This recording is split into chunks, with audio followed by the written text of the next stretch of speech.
Well, this is a fun one because Daniel and I have crossed paths here at King of the Hammers probably 100 times this weekend, I feel like. Yeah. I see you outside race ops out here, and you're always talking with somebody every time I walk by, and I've never really, thought too much about it just because, we're busy, we're doing our thing, Yeah. And this morning I walked out, today's the last day, 4400's out there racing right now. And today I walked out and you were just kind of by yourself sitting there, and I said, you know what? I've seen you all week long.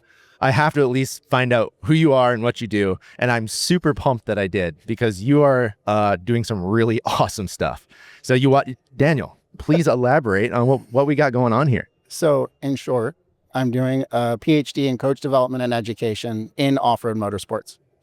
So it's the first piece of research that I found that is looking at instructors, coaches, co-drivers, navigators, guides, leads in four-wheel off-road motorsports.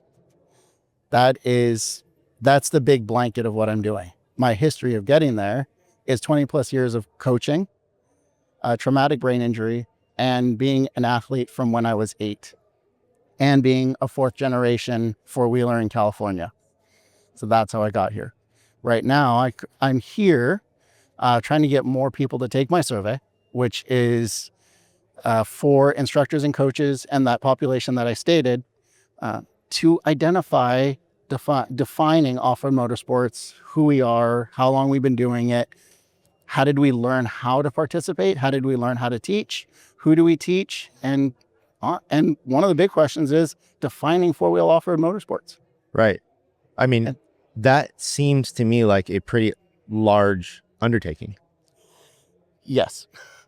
It is the research part of my life is going to be a 6-year journey, and I just started the 3rd year. Okay.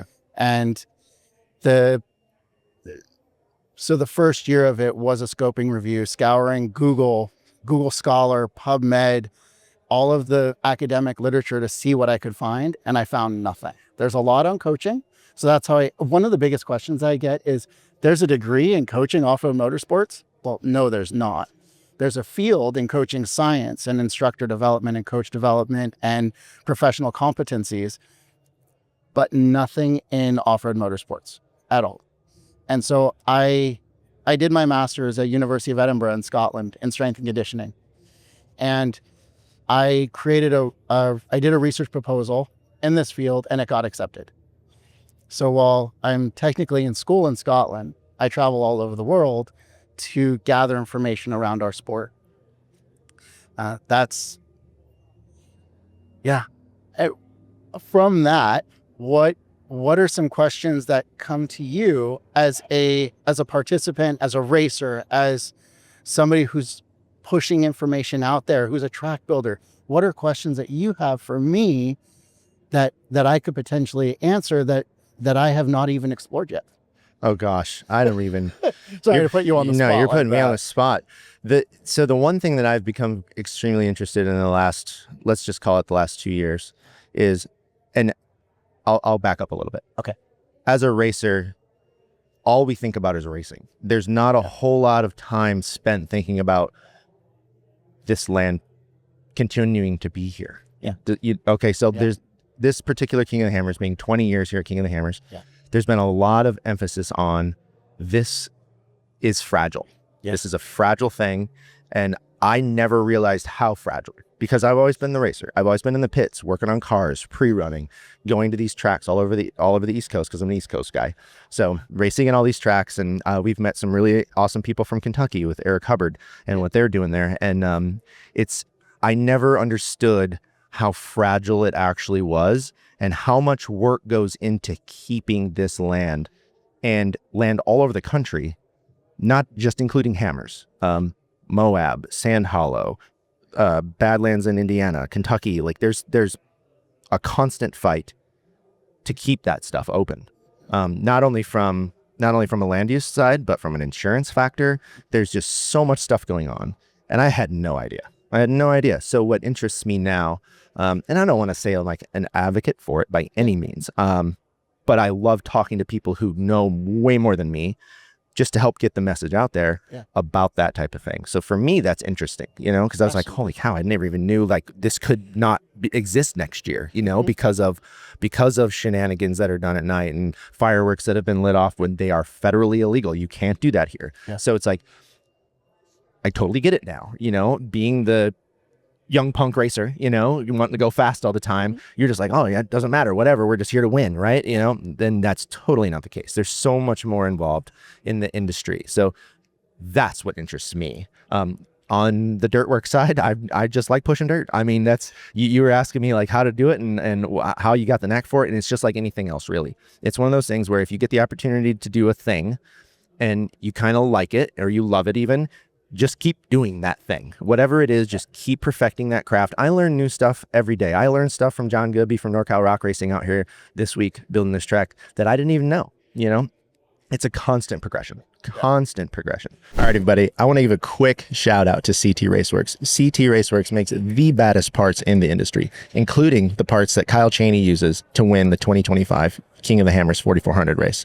Now, if you would like to use those same parts, feel free to go over to CT Raceworks and use the Our Day Off discount code, and that will get you a 5% discount on your entire order at any time. So that's Our Day Off discount code upon checkout. Back to the show. Broad question, but what interests me currently and I like hearing about is keeping our stuff alive so we can continue it for generations. Got it. So then I'll give you a little bit of my history on how I've come to be such an advocate for our land, for our community, for our competition side, for our recreation side. So as I said, I've been an athlete since I was a kid, and I had the same hockey coach, skating coach, because I'm a ice hockey player. That's how I got my traumatic brain injury. He was a former Olympian. In 1968, he was a bronze medal Olympian figure skater named Gary Visconti. And I was incredibly diligent with how I practiced my technique for skating. So I learned every single time I was on the ice. As a matter of fact, I just visited him in Arizona a couple weeks ago. He became an advocate for me when I didn't know how to push myself. He pushed me. On the land use side, my dad used to work for a land advocacy group in the Hollywood Hills when the state wanted to take over and close some of our land and develop on it, because Californians like to develop, as the world does right now. And so I watched him work on the other side of land advocacy.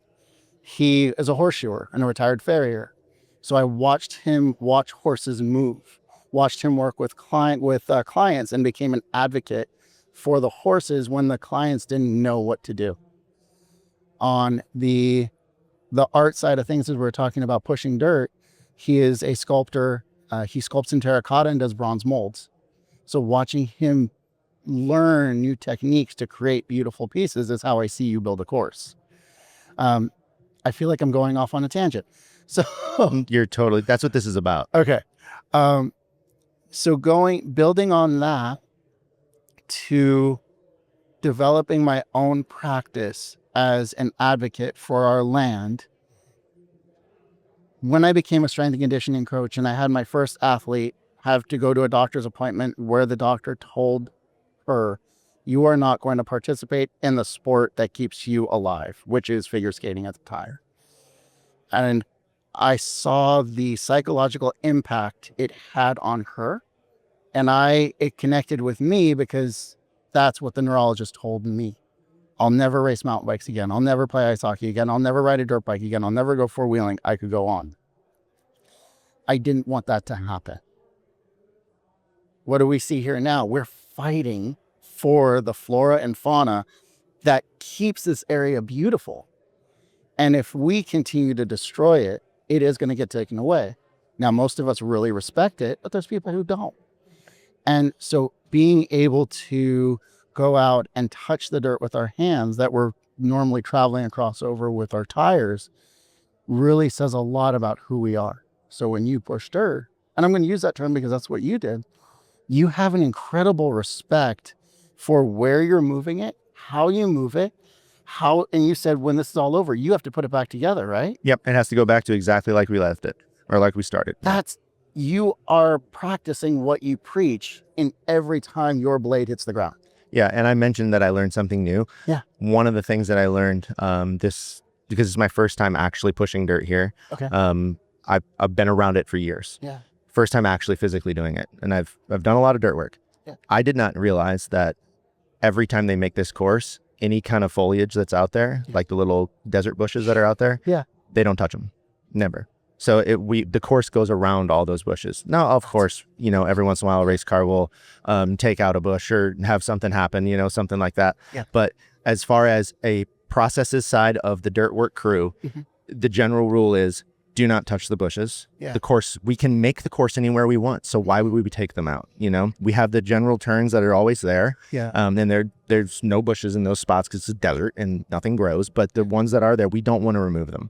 So it's interesting. I as a guy, like I said, coming from the other side of the card to now this side, I had no idea. Yeah. You look at everyone who comes here and looks at this short course says, oh, they just go out there and just plow the dirt up. Doesn't matter what's in the way. And that's not true. And that's not true at all. I mean, and that has to be put back exactly how it was to grade before we started, So super important, very cool to know. And it's just one of those things that you just don't think about, and there's so much of that even on your side. Like I couldn't imagine to be a guy that's like trying to create like some sort of a document or a paperwork to explain what off-roading is or anything like that, because there's just so much.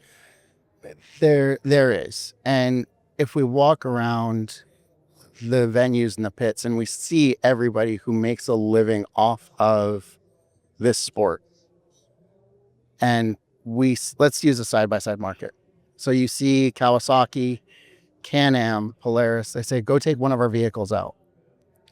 Whenever somebody new gets in that car, how do they know where to go?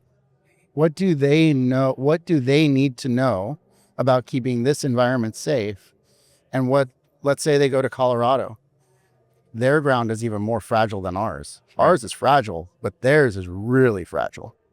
And I just learned about that this year or last year, over the last 2 years, that their soil, their very top layer, if you break it, it won't go back.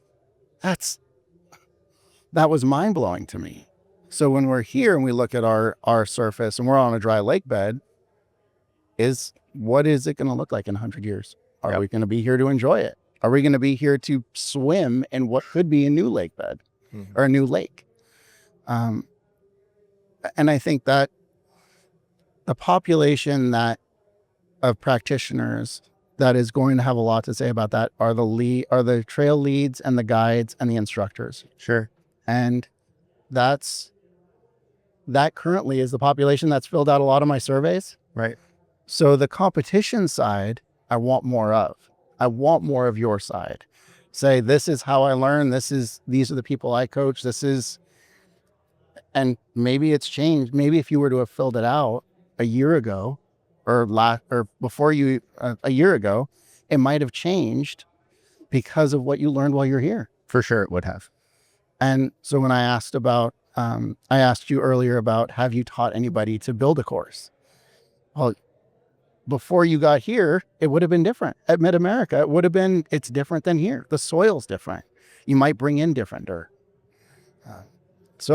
And yes, it is a daunting task, and it gets me excited because it goes all sorts of different routes, and to be able to have an impact on the community, I'm really excited about. Yeah. I'm excited for it. I'm very interested in your survey. I took a picture of your shirt with the QR code, so I'm going to hop on there and check all that out. Let's say someone's not here to take a picture of your shirt. Yeah. Where can they find you? They can find me on Instagram at Daniel_J_Heller. If you don't mind sharing the link to the survey, that would be great. We absolutely would. My website is danieljheller.com, and all of my links are there. That's how they can find me. Perfect. And I want to touch on one last thing, because I was interested. You said something earlier and it sparked my interest because I've become more interested in rally as of recently. Yeah. I've always watched rally back when, I think Travis Pastrana and Ken Block obviously are like the moguls, right? Those are the guys that like bring it to the forefront. I know rally has a deep history, right? It does. It just takes guys like them to bring it to the masses. That's with anything. Yeah. and ever since then, and Ken Block's passing, it's been way more interesting to me, especially like, I know it's not rally, but like Pikes Peaks racing, stuff like that. Yeah. You said you teach rally. I do. And explain just a little bit about that. I don't want to keep you too long, but I'm interested. So now this is my selfish part. So I teach at a school in Snoqualmie, Washington called DirtFish Rally School. And we have DirtFish offers everything from half-day programs to 3-day programs. And then there's advanced and elite programs as well. And if I'm going to connect off-road to what we do, we teach people how to control a vehicle without tearing up the ground too much. We teach vehicle sympathy. We teach situational awareness. And we also teach fundamental skills of car control that when you watch a rally, let's say, so there's a rally coming up this weekend next weekend called Snowdrift. First ARA event of the year. And actually Travis Pastrana and Rhiannon Gelsomino are racing in, along with Leah Block has the co-driver of Alex Gelsomino, who is Ken Block's co-driver. And when you watch them drive, or you watch WRC racers drive, you learn those techniques. You learn how they're not using their hands very much and how to really use your feet to move the car around. And when we think about our feet and our inputs on the ground, going back to conservation, the more efficiently we use our feet, the less we tear up the ground. So on the rally side of things, yes, we teach people how to go fast, get sideways, but we also teach them how to respect the environment and how to respect the car that they're driving. Very, very cool. Very interesting. Well, I am on board 100%. I'm very excited to go on and check out your survey. We will be sharing that out with this episode and everything that goes out with it for sure. Wonderful. Absolute pleasure to meet you, sir. Likewise, Matt. I would like to have you on again at some point, please. where we could, this is kind of a shorter podcast, but long form's great. I love sitting down and talking with people and learning all about them. And you said you're a mountain biker. Yeah. I as well. Not a West Coast type mountain bike guy, but I love mountain biking. I mountain bike all the time. I've got a YT decoy that I ride constantly. Awesome. So I would love to talk about that at some point. So I'd love to have you back on, whether it's here or wherever we meet again. Awesome. We'll keep in touch for sure. Thank you, Matt. Danny, thank you so much for coming on. My Enjoy the rest of King of the Hammers 20 years here. Yeah. And let's go have some fun. Awesome. Thank you. Thank you, Matt.